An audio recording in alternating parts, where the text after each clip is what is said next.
Jai Hind everyone. My name is Nandita Goyal and I am working as an assistant professor in Department of Information Technology at AKGEC Ghaziabad. So today I'll be covering a topic from the web technology course, that is flow control in Java. So if I talk about flow control in Java, we have there are a number of statements which can be used for the flow control. The first one is if else, which can be used in a number of ways. We'll be discussing each one of these statements with examples in detail in today's lecture. We'll be discussing the switch statement, the for loop, while, break and continue statements. So to start with, we'll be first discussing the if-else statement. So in programming, if we use if-else statement, we usually use it to select one of the number of alternatives we have available with us. For example, suppose a student has certain percentage and I want to assign a grade according to his percentage. So there will be certain criteria for it. For example, if the percentage of the student is greater than 90, I want to assign a grade A to the student. If the percentage of the student is above 75 and somewhere in between 90 and 75, so I want to assign a grade B to him. And if the percentage is greater than 65 but less than 75, in that case I want to assign a grade C to him. So that means whatever percentage he will be having, he can be assigned only one of the three grades, that is either A, B or C.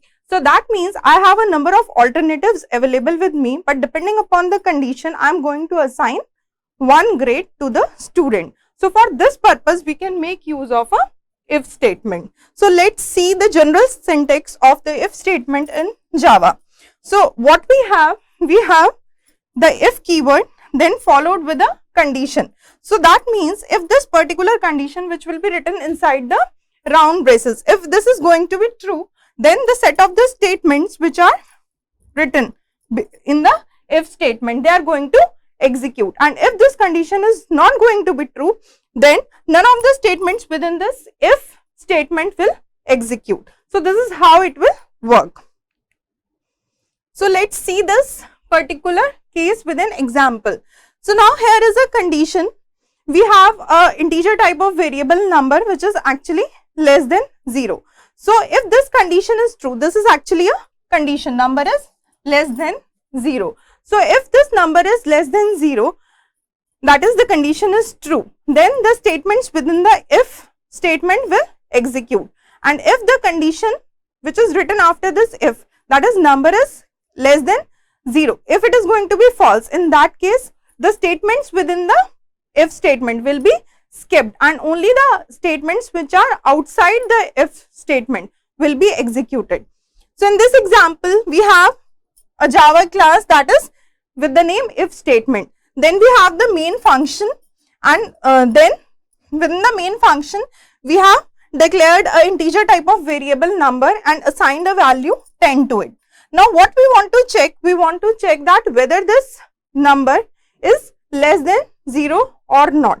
So if number is less than 0, then the statement system.out.println, this statement will execute, that is the number is negative. If this condition is false, what will happen? It will come out of the if statement and it will print this statement, that is statement outside if block. So in this particular case, since we have already assigned a value 10 to the number, then if we'll check this condition that the number is less than 0, this condition is going to be false. So since this condition is false, what will happen? It is not going to execute the statements within if and it will come out of the if statement. So what will execute? System outside, statement outside if block. So this is going to be the output for this particular program. So this is how a if statement is going to work in Java. And even in any other language also, the if statement works the same way. That is, if the condition after the if statement is true, all the statements which are within if, they get executed. If the condition is false, then all those statements which are within that if, they won't be executed and it will come out of the if statement. So now we are taking a example, another statement, that is if else. So till now what we were doing, we were just checking the if condition. If the condition after the if statement was true, the statements within the if will get executed, otherwise it will come out of the loop, come out of if statement. Now what we want that if a particular condition is true, then certain set of statements should be executed. Otherwise, if the condition is false, then some other set of statement should get executed. Because if I talk about the previous example, see, if the condition was true over here, that is if the number was even less than 0, suppose the value of number here I assign it as -10. In this case, what will happen, that this particular statement will get executed because this condition is true, that is the number is negative, it will print. But after this, it will also go to this statement, that is system.out.println statement outside the block. So if I give the input as -10 for this particular example, then both the set of instructions will be executed, that is whatever is within the if and whatever is outside the if, because automatically after this if, the control will come to this line. But now with if else, I can avoid this condition. How? See, if the condition is true, then this particular set of statements will be executed. But if the condition will be false, only then the else block will be executed. So now it's not that after if else will also execute, it's not that. So now I can explicitly give some statements for the true condition as well as for the false condition. So this is the basic use of this if else statement. Now coming to an example to see how this if else will work. Let's see, we have a class main in Java, then we have the main function. Again we have a integer type of variable number where we have assigned a value 10. Now we want to check if the number is greater than 0 or not. So what we are checking, number is greater than 0. If this condition is true, in that case this statement should get executed, that the number is positive. Else, if this condition is false, then this statement needs to be executed, the number is not positive. And after this else, whatever is there, whether if executes or else executes, this statement will always execute. Okay, so now here either this if will execute or this else will execute, but not both. So if the condition will be true, if will execute, if the condition will be false, else will execute. So for this particular example, since we have assigned the value 10 to number, now when the system is going to check number is greater than 0, the condition is true, that is it will go inside the statements which are there in the if. So it will print the number is positive, this statement will be printed.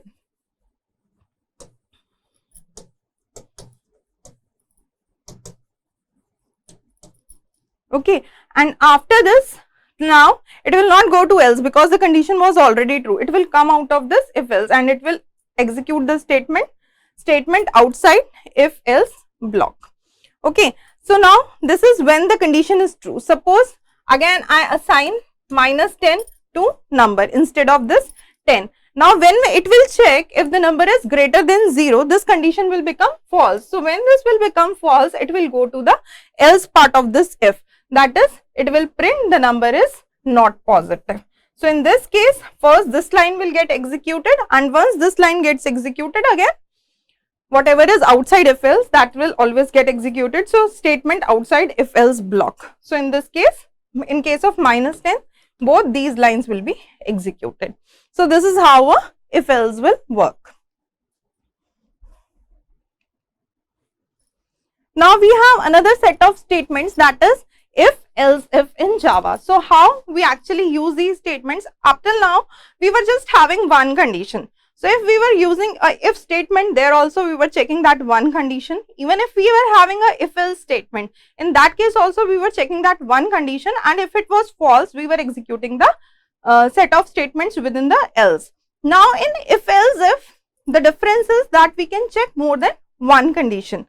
So what is the basic syntax? See, we'll have some condition 1 with the if statement. If this condition is not true, it will go to else if. Now in else if, we can give another set of condition to be checked. If it is going to be true, the second condition, it will execute the code within this else if. Again, we can associate another else if with this, we can have a third condition. So whatever is the number of conditions we want to check, that many if and else if statements we can have in our code. And at the last, we are giving a else statement, that is the default one. If none of the condition is true in if or else if, it will automatically execute the else statement. That is, whatever set of statements you give within this else, they will get executed. So it will work this way. So the basic difference is that previously we were just working on a single condition. If it was true, we were executing a particular set of statements. If it was not true, we were executing some other set of statements. But now we can have more than one condition which can be checked. So this is just showing how the if else if ladder works. So now when we have three cases, suppose the first condition is true, or the second condition is true, or none of the conditions is true, that is all conditions are false. So in all the three cases, the execution of the code or how the flow will move in the code is this way. See, first, if the first condition is true, that is whatever is there in the if statement, that is true.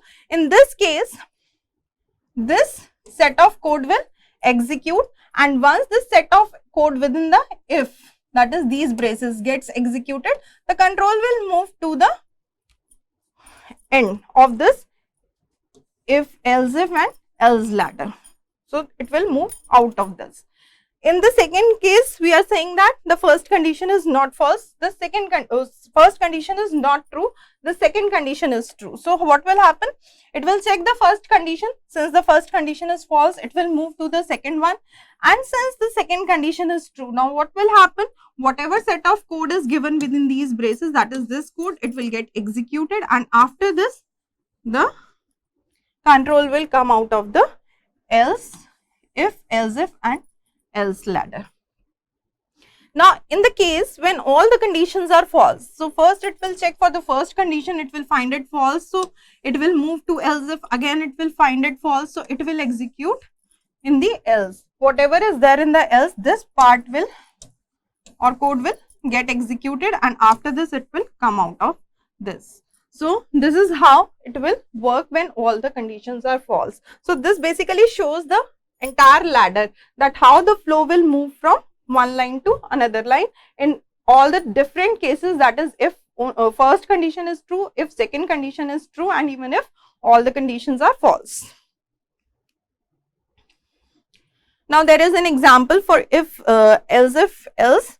So now what we are doing, we have almost the same thing, that we have a integer variable number which has been assigned the value 0, and now we want to check that whether that number is greater than 0, less than 0, or is it actually 0. So how we do that? We again have a class main with the main function. We have assigned number, the value 0, and now we are checking in the if. So now what happens when we check in if? The condition is number is greater than 0, but this condition is false. So since this condition is false, it will move from if to else if. Now again it will check the condition, number is less than 0, but is the number less than 0? No, it is again false. So what will happen? It will move to else. This is actually in the previous ladder, the third case when all the conditions are false. So now what will happen? Else statement will execute, that is the system is, the number is 0. So we will get the output as the number is 0. This is how it will work.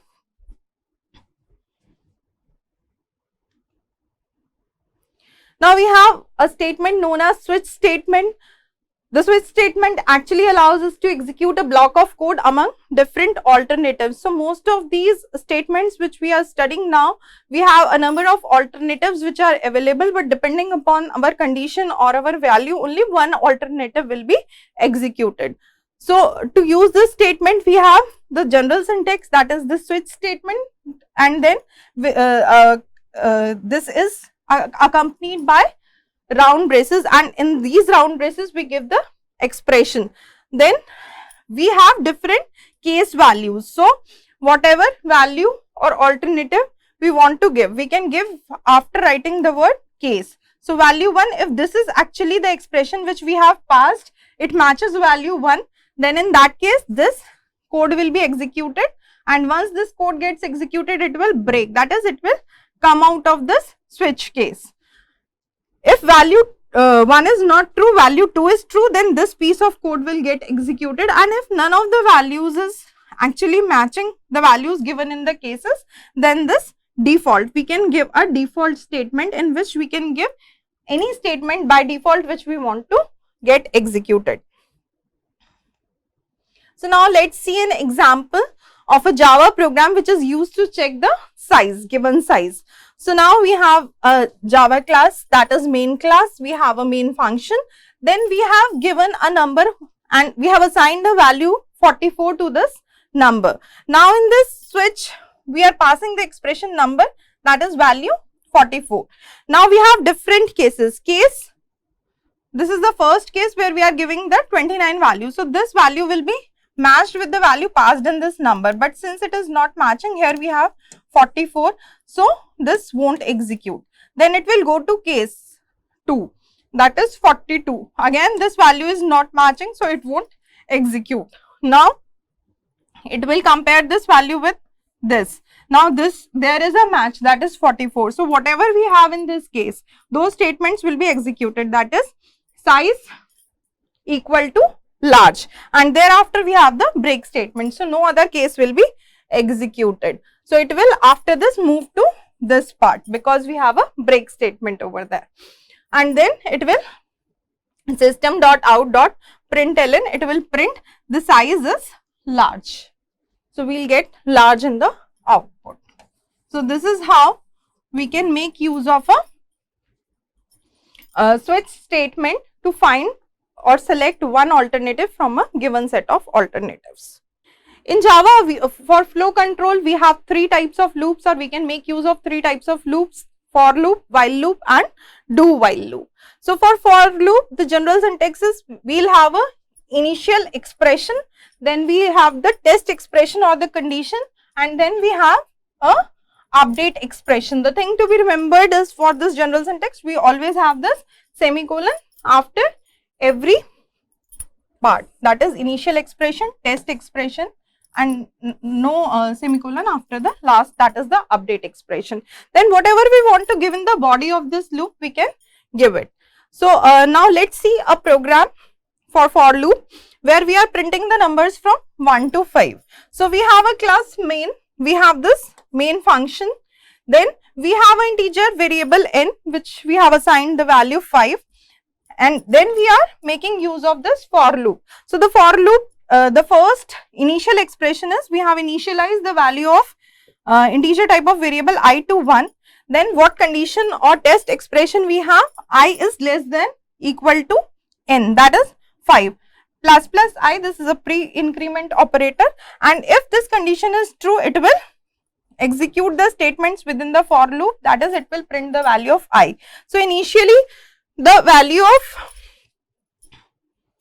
n is 5, okay, and the initial value of I is 1. So now since n is equal to 5 and I is equal to 1, so we can see that I is less than equal to less than n, this condition is true.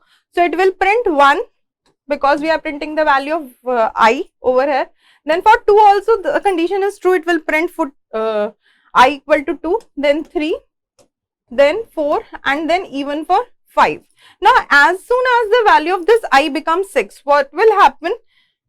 It will check 6 is less than equal to n, but the condition becomes false. So it will not go inside this for loop. So the values will be printed from 1 to 5. So this is how a for loop can be used. Now another statement or loop we have is while loop. So we use the keyword while, then whatever condition we want to give after while, we have that condition if that condition is true. So what will happen? Whatever is there within the body of this loop, that gets executed. So we can make use of while the same way as we were using the for loop, but only with the difference that the syntax is a bit different. So here I have used the same example that we want to print the values of I from 1 to 5, and here we will be making use of while loop in place of for loop. So we have the class main, we have the main function, we have initialized the value of I as 1 and n is already initialized to 5. So now what we have this while loop, and what condition we are checking? While I is less than equal to n. So we'll print the value of I and then increment the value of I. So initially the value of I is 1, the condition is true, so 1 will be printed. Then for 2 also the condition is true, 2 will be printed, 3, 4 and 5. As soon as the value of I becomes 6, 6 is less than equal to 5, the condition will become false and the control will come out of the loop. So this is how we can make use of a while loop for printing the numbers from 1 to 5 in the same way as we were making use of the for loop. Then we have break statement in Java. So while working with loops, it is sometimes required that we need to skip certain statements which are inside the body of that loop, or we need to terminate the loop immediately after checking certain test expression or test condition. So the break statement actually in Java terminates the loop immediately, and the control of the program actually moves to the statement which is following that loop. We will see with the example. Like we have used this break statement at 3 different places or 3 different loops. One is while, the other one is do while, and the third one is for. So suppose within this while loop we have certain condition. If within if we have certain condition, and if this condition is true, I just want the control to go out of the loop. So I can give that condition, and after this condition, what I can give within the if, I can give a break statement. So as soon as this condition will become true, what will happen?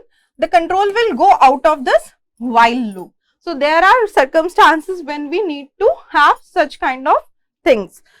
Same way, if I am using a break within do while, so again I have a condition with if this condition will be true, I am giving a break statement within the if. So the program control will go out of the do while loop. For also, we have this for loop over here. Within that for loop, I am giving an if statement. I am giving some condition. If this condition is true, it will go inside this break, and as soon as the control will encounter the break, it will come out of this for loop. So a break statement can be used if you want to terminate the loop after that particular condition. Then we have even a continue statement. The continue statement actually skips the current iteration of the loop. I don't want the current iteration to do anything in that loop. In that case, I can give the continue statement, and after the continue statement, the program moves to the end of the loop and the test expression is evaluated. We'll take an example for this. See, if I have a class main, this is the main function, then I am making use of a for loop. In for, I will be showing how I can make use of a continue statement. So in this for loop, I have initialized I as 1, then the condition is I should be less than equal to 10, and then we'll increment I. So initially, since the value of I is 1, so now it will go with 1 and it will check if I is greater than 4. So is this condition true that I is greater than 4? No, this condition is false. Now initially the value of I is 1. So my first condition is false. Then I have an AND operator in between. I is less than 9. This is all true because I is 1. But false and true. This is actually a false. So now what will happen? It will not go inside this if, and what will happen? It will come out of this if, and what will be printed? The value of I will be printed. So it will print 1. Then when the value of I becomes 2, again 2 is greater than 4, it is false, although this is true. So it will be false. So again 2 will be printed, 3 will be printed, and even 4 will be printed. But as soon as the value of I becomes 5, now what will happen when we'll check this? I is greater than 4. Yes, this is true. I is less than 9. This is also true. True will give me a true. And what will happen? I will be going inside this if, that is continue. So the value of 5 will not be printed. It will again go in, move me inside this loop, this continue.